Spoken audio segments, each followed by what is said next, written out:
कहते हैं पार्वती,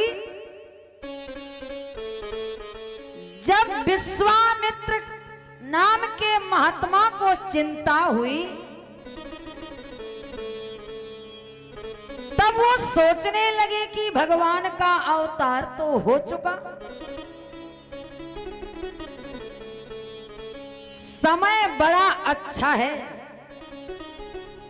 देखूं भगवान के दरबार में जाके भैया ये विश्वामित्र जो महात्मा है ना, इनकी जीवन लीला बड़ी विचित्र है। ये अयोध्या में 3 बार आए हैं। जब भी अयोध्या में इनका आगमन हुआ है तब कुछ ना कुछ घटना जरूर घटी है। जब पहली बार अयोध्या में आए तब वशिष्ठ जी के 100 पुत्रों को मार करके चले गए थे। खतरनाक महात्मा है। जब दोबारा अयोध्या में आए तब रघुवंश के राजा हरिश्चंद्र को काशी के तिराहे में कालू जमादार के घर बेच दिया था। रानी तारामती को हरिश्चंद्र से अलग कर दिया था। अब तीसरी बार आ रहे हैं तो जैसे महाराज दशरथ जी को समाचार मिला कि वही महात्मा फिर से आ रहे हैं तो दशरथ जी कांपने लगे, चिंता करने लगे कि हमारे राजा हरिश्चंद्र को काशी के चौराहे में इन्होंने बेचा था, फिर से कुछ गड़बड़ होने वाला है। मन में सोचने लगे महाराज दशरथ कि ये महात्मा राज्य के भूखे हैं, राज्य में टूट पड़ते हैं। तुलसीदास जी से पूछा गया कि विश्वामित्र राज्य के भूखे हैं? बोले नहीं, ये महात्मा उसी राजा के पीछे पड़ते हैं जिसके नाम के पीछे चंद्र लगा होता है। हरिश्चंद्र के नाम में भी चंद्र लगा था और रामचंद्र के नाम में भी चंद्र लगा है। बाबा तुलसी की लेखनी यहां बता रही है। गोस्वामी जी महाराज लिखते हैं कि मुनि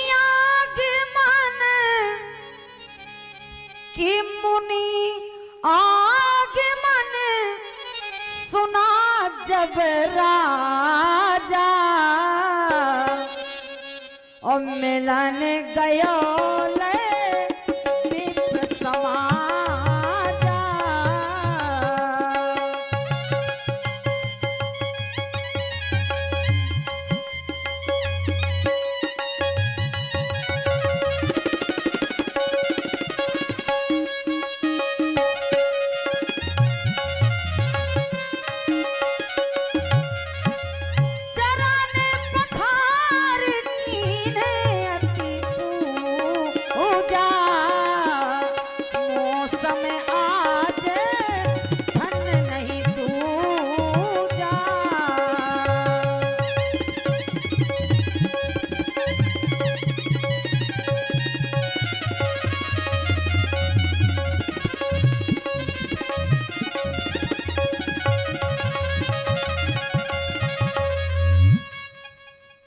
विश्वामित्र जी महाराज सरयू नदी के किनारे आ गए।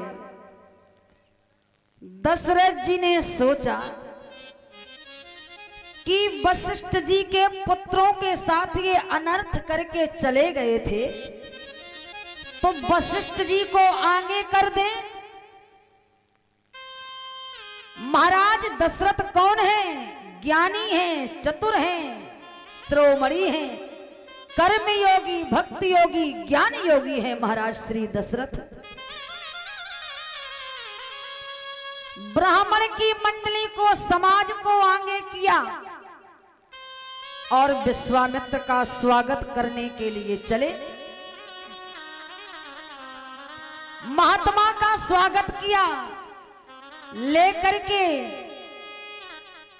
आए भगवान के दरबार में। तो महात्मा विश्वामित्र को आसन दिया, दरबार में बैठाया। तो दशरथ जी ने ये नहीं कहा कि महाराज आप कैसे हैं, कुशल से हैं, आपके जीवन का समाचार कैसा है। दशरथ जी ने महाराज कुछ नहीं पूछा इनसे कि चरण पखार कीन अति पूजा अमो समय आज धन्य नहीं दूजा। दशरथ जी ने महाराज सीधे सीधे यही कहा कि महाराज आप बिना मतलब के अयोध्या में कभी नहीं आए। आपके आने का कारण, और यही तुलसीदास जी ने लिखा कि केही कारण आगमन तुम्हारा कहाँ सो करत न लावहु बारा।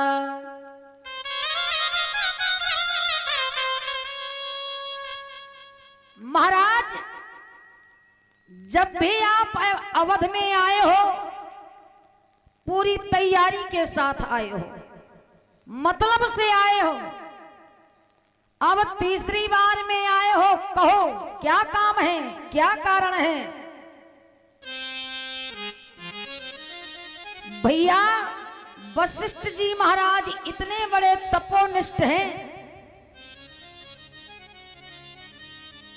विश्वामित्र को वशिष्ठ की तपस्या से भय नहीं है, पर महाराज राक्षसों से भय है। तो दशरथ जी ने सोचा कि राम जी को हम छुपा दें। तो महाराज दशरथ आगे खड़े हो गए, राम जी को पीछे कर दिया। पर वाहिरे महात्मा विश्वामित्र, जैसे दशरथ जी खड़े हुए राम जी को छिपाया, महात्मा की नजर पड़ गई भगवान के ऊपर। श्री आचार्य गोस्वामी तुलसीदास जी लिखते हैं यहां कि देखत राम चंद्र मुख शोभा मन चकोर पूरन ससिलोभा। राम जी का चेहरा देखा, दृष्टि बदली, विश्वामित्र समझ गए कि मैं जिनकी तलाश में आया था मेरा काम बन गया। अब दशरथ जी विचार करते हैं कि पूछे क्या कारण है महाराज आपके आगमन का, क्यों आए हो। कि केही कारण आगमन तुम्हारा कहावो सो करत न लावहु बारा। महाराज जब जीवन में मन ज्यादा दुखी हो और जब जीवन में मन ज्यादा प्रसन्न हो, इस अवस्था में बहुत ज्यादा विचार कर लेना चाहिए। कभी कभी मन इतना प्रसन्न हो जाता है, हृदय इतना महाराज प्रसन्न रहता है, गदगद होता है कभी कभी, तो जब जीवन में प्रसन्नता आ जाए तो महाराज विचार नहीं खोना चाहिए। और जब जीवन में कोई ऐसा संकट आ जाए, समय गड़बड़ हो, तो वहां भी विचार रखना चाहिए।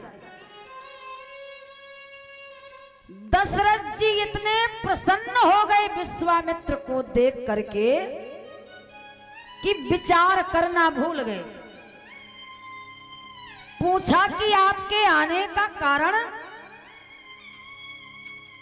महात्मा ने कहा, राजन,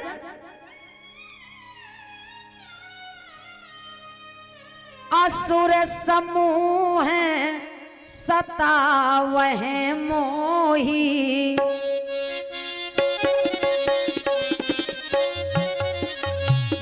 असुर समूह है सतावह मोही, असुर समूह सतावह मोही, मैं आयो जाचन नृप तोही।